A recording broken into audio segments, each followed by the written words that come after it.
waxaa sii kordhaya tirada adduunyaha ganacsiga ee ka soo degaya ama isticmaalaya dekada Hobyo ee gobolka Mudug oo in muddo aan shaqaynin waxaana taasi ay keentay in ay sidaasi ku shaqayso dekadaasi Hobyo ee gobolka Mudug warbixin ku saabsan sida ay u shaqayso dekada iyo sidoo kale dhaqdhaqaaqyada ganacsiga ee hadda ka jira waxaa inoo haya wariyaheena Maxamuud Cabdi Diirshe oo inooga soo warrama magaalada Cadaado.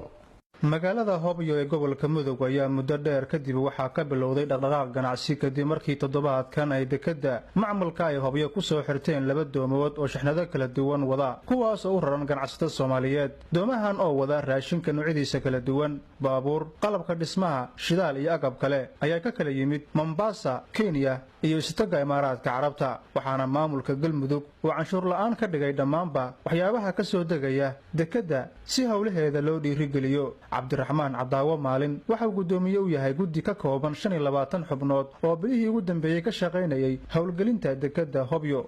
waxaan rabaa inaan idin sheego dekada Hobyo iyo waxa la shaqeeyay kaabayaasha dhaqaalaha iyo barnaamijka aan u bixinay emergency program system ama barnaamijka arrimaha degdega aan ugu baqana ganacsatada inay wadooyinka ka shaqeeyaan, inay airportka ka shaqeeyaan, inay dekadana wax kala soo degaan oo dantoodana ka fiiriyaan, danta dadweynahana ay ka fiiriyaan. Cabdifitaax Xuseen Sheekh oo ka mid ah ganacsatada ay doomahan u rarnaayeen ayaa sheegay in hadda kadib ay badeecooyinkooda ka soo dejin doonaan dekada Hobyo. caalamku sheegaynaa meesha Soomaaliya u sheegaynaa maamulada adduunka u sheegaynaa ganacsatada Soomaaliya u baaqaynaa Hobyo inay tahay nabad wala soo dejin karo import and export lagu sameyn karo. waa u jeedaan aniga waxaan ka imid Imaaraadka waan soo maray Xamar gobolada dhexe halkan baan joogaa. waxaan u diyaar ahay inaan ku shaqeeyo kana shaqeeyo danta ummadda iyo horumarka waddanka. maareeyaha dekada Hobyo Cabdirasaaq Maxamed Ducaale iyo gudoomiyaha degmada Hobyo Cabdullaahi Axmed Cali Faat ayaa sheegay in fursado badan oo maalgashi ay ka bannaan yihiin magaaladan oo hadda isu diyaarinaysa inay noqoto il dhaqaale oo muhiim ah. waxaan u sheegaynaa ganacsatada Soomaaliyeed meel walba ay joogaan in dekadii Hobyo ay furan tahay isla markaasna ay u furan tahay gaadiid iyo badeecooyinka kala duwan ee dekadaha laga dejiyo dunida.